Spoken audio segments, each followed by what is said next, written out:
Ini orang lain, kita hidup di dalam luka. Kemudian yang kedua sebenarnya kita hidup di dalam guilt, rasa bersalah dan penyesalan yang tidak diproses. Apa bedanya dan persamaan bitterness dan guilt? Bitterness itu adalah kita terluka karena apa yang orang lain lakukan kepada kita. Dan orang lain itu gak sempurna. Karena orang lain gak sempurna, jadi bisa melakukan kesalahan kepada kita. Di dalam relasi, karena kita berelasi dengan orang yang tidak sempurna, kita akan terluka dan juga bisa melukai. Sadarilah ini. Ketika kita terluka, kalau nggak mengampuni, itu bitterness yang tersimpan di dalam hati kita, sampah emosi tersimpan.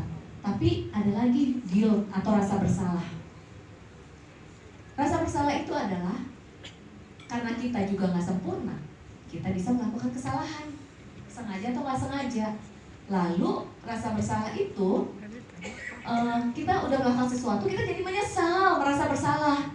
Dan rasa bersalah itu perlu diproses. Guilt dan bitterness bobotnya sama. Jadi bagaimana memproses rasa bersalah? Kita pasti punya penyesalan. Ibu punya penyesalan? Punya penyesalan? Kita juga perlu memproses penyesalan kita loh. Karena penyesalan yang nggak diproses itu menumpuk. Kita lihat banyak sekali orang tua di usia tua ngomongnya penyesalan dulu.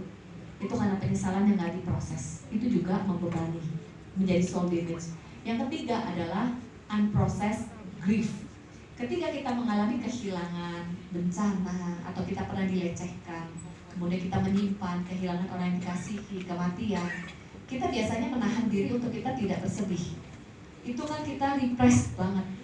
Itu kita perlu ambil waktu untuk grieving.